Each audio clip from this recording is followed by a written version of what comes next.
Halo Sobat Investor, jumpa lagi di channel Investor Jelata. Kali ini saya akan membahas ya saham Astra International ya, alias ASII ya, ASI. Yang dimana kita tahu ya seminggu terakhiran ini sering banget muncul ya berita tentang skandal uji keselamatan dari Daihatsu ya. Dimana udah cukup lama itu ya uji keselamatannya tidak sesuai prosedur tuh dari Daihatsu. Nah, bagaimana efek dari skandal ini ya, apakah saham Astra ini perlu dihindari atau tidak ya gitu. Nah, mari kita lihat ya kondisi Astra sampai saat ini gitu ya. Oke, jika teman-teman juga ingin mengetahui ya gurita bisnis dari Astra International ya, karena kan ada petir nih, lagi hujan, emang hujan lebat sekali. Oke, memang tadi ya. Oh ya, jika teman-teman ingin mengetahui ya sektor-sektor bisnis dari Astra International ya, ASI ini kan seperti holding company ya, jadi banyak sektor bisnisnya. Itu saya bahas tuntas di video ini ya, judulnya 7 sektor bisnis Astra International ya. Lalu waktu itu saya buat juga setelah laporan keuangan kuartal 3-nya keluar, saya juga ada buat video ya sekitar sebulan yang lalu. Nanti jika teman-teman ingin melihat ya bisnis ASI itu apa aja, bisa nonton video yang sebelah kiri ini. Nanti saya linknya saya taruh di sebelah kanan. Oke, lalu juga saya ingin menginfokan beberapa video ya seminggu 2 minggu terakhir ini saya buat ya prediksi dividen khususnya dari saham-saham batubara ya, mulai dari PTBA, ITMG, UNTR ya yang juga salah satu anak usahanya dari ASI. Lalu ada ABMM ya, dan juga ada satu video yang harus ditonton lah ya buat teman-teman yang mungkin alirannya dividen investing ya. Itu adalah 10 dividen saham terbesar selama 5 tahun terakhir ya. Jadi dirata-ratakan dividen yieldnya. Lalu saya bikin list ya 10 terbesar dividen yield dari saham-saham yang ada di bursa kita. Nanti linknya bisa teman-teman cari ya di kolom deskripsi ya, semua video-video ini. Oke, kita masuk ya langsung aja ke laporan keuangan per kuartal dari Asia di tahun 2023 ini, dimana dari kuartal 1 sampai kuartal 3 itu pendapatan masih naik ya 15%, 10% dan 1%, tapi profitnya sempat turun ya di kuartal 2 nih. Turun 22%, tapi di kuartal 3 ini mulai naik banyak lagi ya, 59,85%. Nah, kalau digabungkan ya dari Januari sampai dengan September, total pendapatan bersih ASI itu naik ya 8,84%. Beban pokok pendapatan naik 10%, sehingga itu sedikit menggerus ya kenaikan dari laba brutonya hanya 4,5%. Dan laba bersihnya ya, kita lihat sini aja ya, laba bersih yang bisa didistribusikan kepada pemilik entitas induk itu naik ya 10,12%.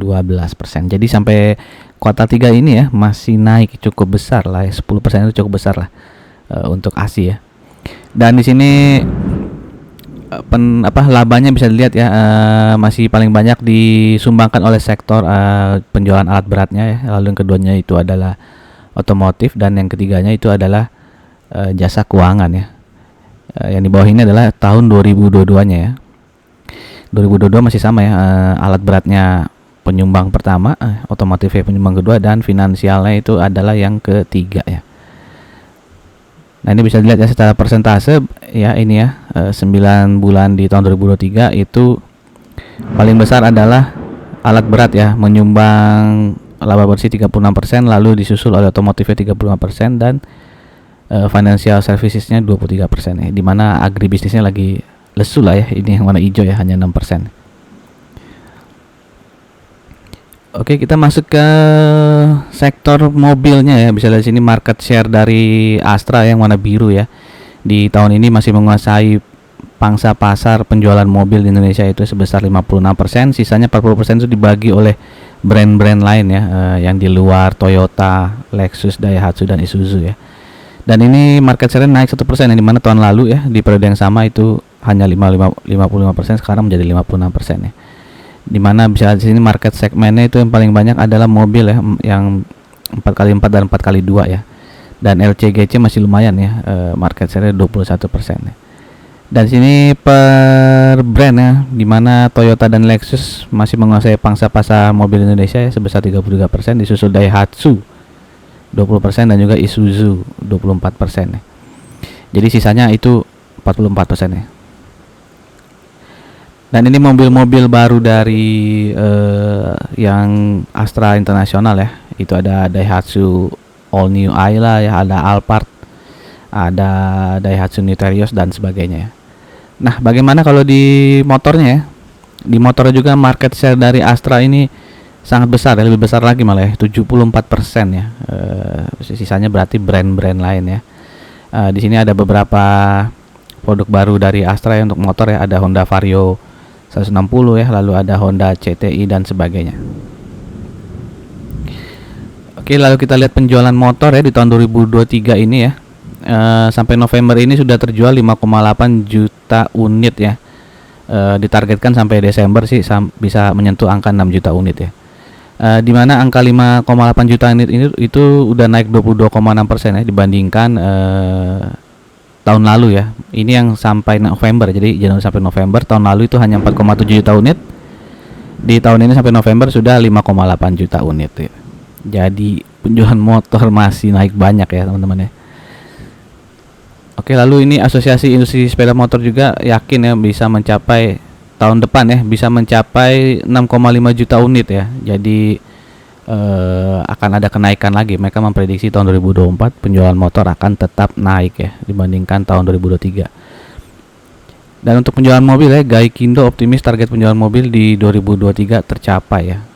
Dimana saat ini ya sampai November itu penjualan kendaraan wholesale 920.000 unit ya. Ini mengalami penurunan ya.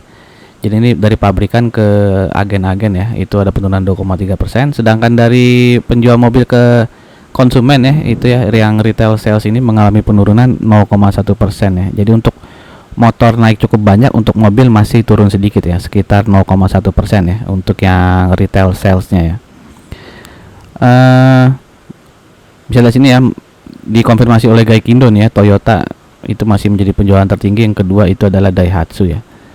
Lalu si Pak Kukuh ini ya, yang dari orang Gaikindo ya, Sekretaris Umum Gaikindo mengatakan bahwa tahun 2024 akan menjadi, ya dia menyanggah ya, menampik bahwa tahun 2024 akan menjadi tahun berat ya karena adanya pesta demokrasi. Dia bilang kalau pemilu malah biasanya dari dulu data Gaikindo tidak pernah menunjukkan hasil negatif, tapi justru penjualan naik ya karena banyak yang butuh kendaraan sebagai operasional ya. Jadi dia yakin 2024 penjualan mobil juga akan meningkat ya walaupun ada pemilu. Justru katanya pemilu itu mendorong pembelian mobil gitu ya untuk operasional.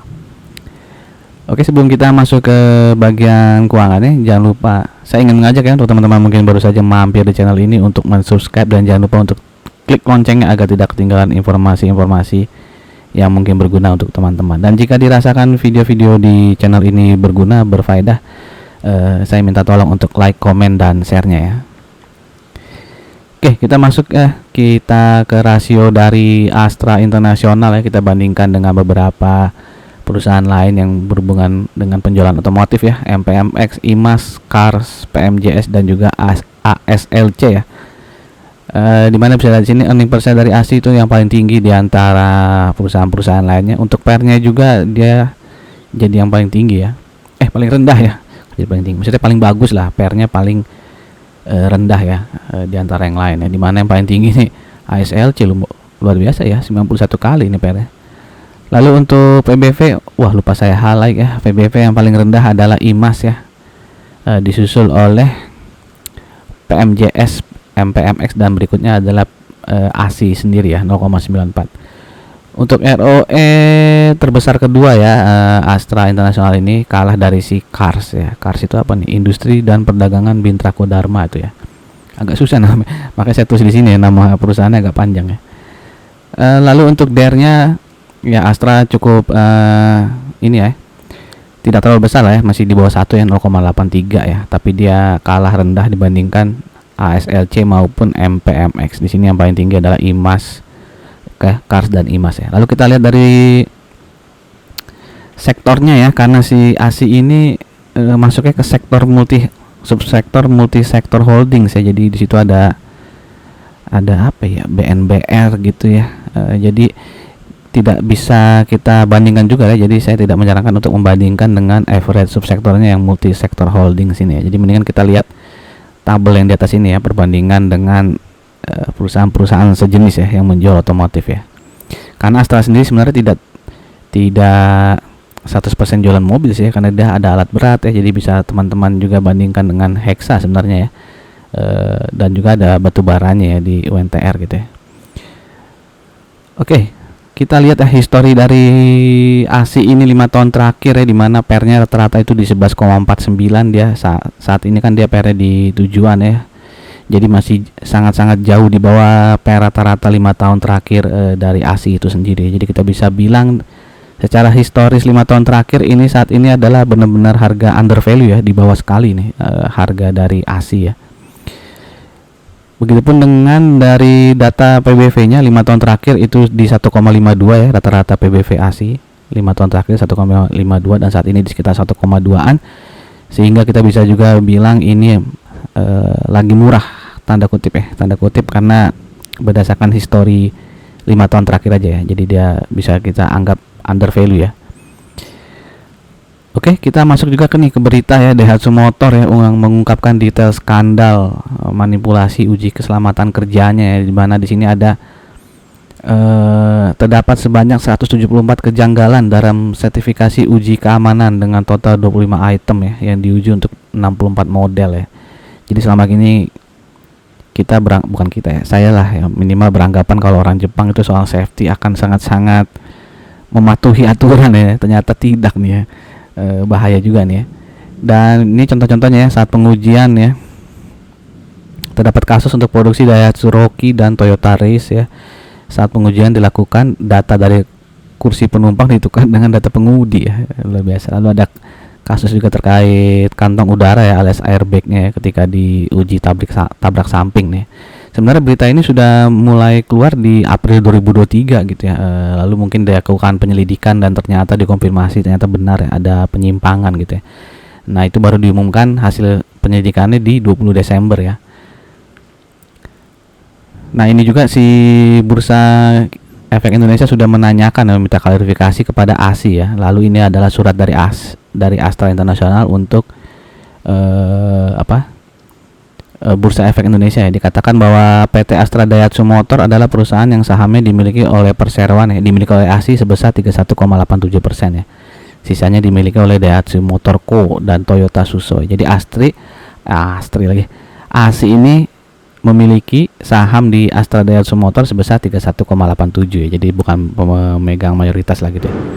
Dan dia sudah meminta tanggapan dan masukan dari Astra Daihatsu Motor ya, ADM ya. Terlampir adalah surat dari ADM. Nah, ini adalah surat dari ADM ya, di mana ADM mengatakan terkait berita tersebut harap merujuk pengumuman resmi dari Daihatsu Motor yang sudah dimuat di websitenya Daihatsu ya. Dan ADM sendiri sudah mengeluarkan press release tanggal 21 Desember ya. Jadi nanti saya kasih juga screenshotnya ya, berita dari websitenya ADM itu ya. Nah, lalu ada pertanyaan apakah ADM melakukan penghentian produksi Daihatsu. Nah, ini keterangan dari ADM ya. Sesuai dengan PR ADM, produksi dan distribusi kendaraan Daihatsu di Indonesia tetap berjalan normal ya. Jadi tetap berjalan normal ya. Demikian pula untuk ekspor telah kembali dilakukan mulai tanggal 26 Desember ya. Jadi waktu itu ada penghentian ekspor di tanggal 20 Desember kalau nggak salah dihentikan ekspor. Tapi nggak sampai 1 minggu kemudian ya, di tanggal 26 Desember ini telah mendapat konfirmasi ya bahwa bisa melakukan ekspor lagi ya. Jadi sejak tanggal 26 Desember ekspornya sudah mulai lagi. Jadi hanya berhenti sekitar 5-6 hari gitu ya. Nah, ini ya berita yang dari website Daihatsu ya, dari ADM itu dikatakan ya, bisa lihat sini ya. Adanya ketidakteraturan prosedur sertifikasi yang telah diumumkan sebelumnya pada 28 April 2023. Jadi sejak April 2023 itu sudah ada kecurigaan ya, terus resmi diumumkan ya. Mungkin setelah penyelidikan dikonfirmasi ternyata benar, itu di tanggal 20 Desember ya.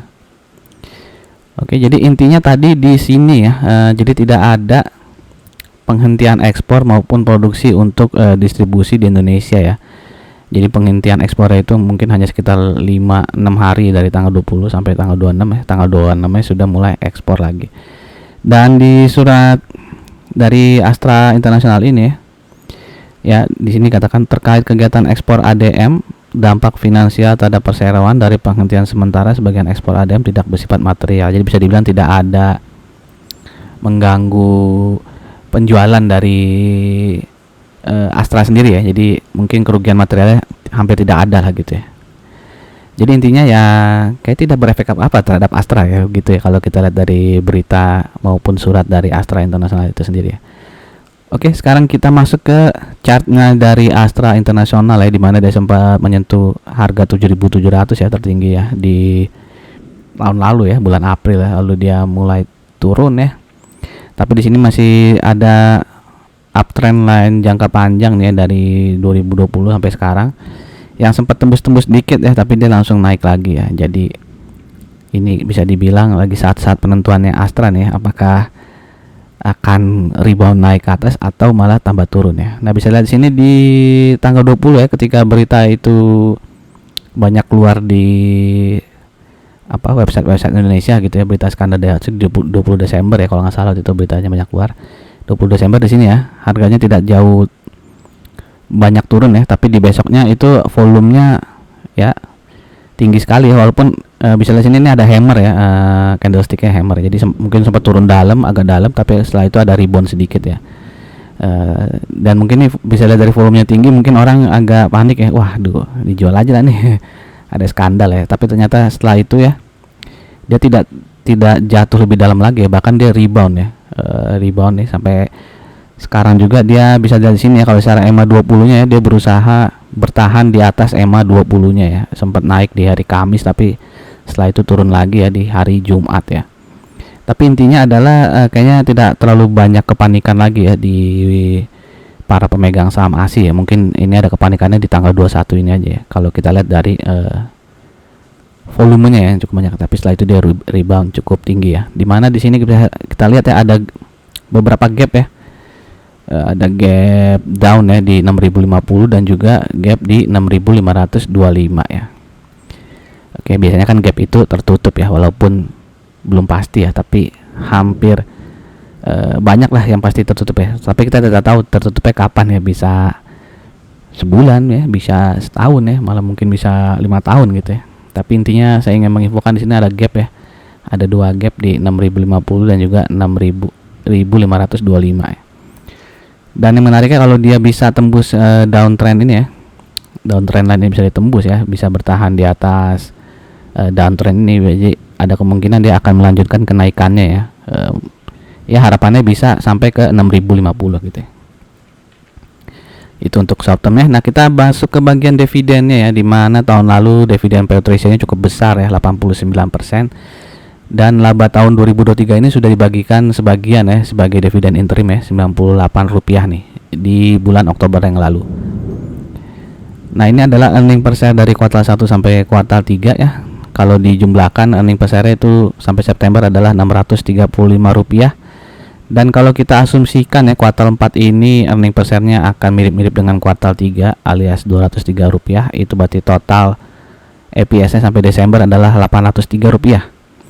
Jika dividen payout ratio-nya kita asumsikan sama ya dengan tahun lalu ya di 89%, maka dividennya sekitar Rp745,82 ya. Dan dividen interimnya kan sudah dibagikan ya Rp98. Jadi sisa potensi dividennya adalah 745,82 dikurang 98 ya, alias 647,82 ya. Ini salah ngitung apa saya ya? Kok bisa ini? Ya pokoknya 647 lah kira-kira. Mungkin komanya saya ada salah nih. Oke. Dan dengan harga penutupan di hari Jumat kemarin ya, di berapa tuh? 5625 ya. 5625 ya. Kalau 647 kita bagi 5625, itu dividen yieldnya potensinya sekitar 11,5 ya. Dimana dividen finalnya biasanya di bulan Mei, Juni ya, di antara Mei dan Juni ya dividen finalnya ya. Itu kalau dividen payout ratio-nya 89%. Kalau kita agak pesimis sedikit, dividen payout ratio-nya hanya 40% ya. Berarti potensi sisa dividennya adalah Rp223,2. Dengan harga penutupan di hari Jumat kemarin, itu berarti potensi dividen yield-nya adalah 4,1% ya. Masih cukup besar ya, 4,1%. Apalagi kalau teman-teman sudah dapat dividen interim juga ya, yang Rp98 itu. Itu saja menurut saya prediksi dividen ya. Bagaimana menurut teman-teman, apakah Astra ini layak dibeli ya di harga yang sekarang ya, dimana kalau kita lihat histori dari pair dan PBV 5 tahun terakhir ini bisa dibilang Astra ini lagi di harga murah tanda kutip ya. Jadi under value ya, itu berdasarkan histori 5 tahun. Apakah teman-teman setuju juga menilai Astra ini lagi under value dan layak dikoleksi sehingga bisa panen dividennya di bulan Mei atau Juni ini? Silakan tuliskan pendapat teman-teman di kolom komen ya. Sampai jumpa lagi di video-video berikutnya. Salam jelata.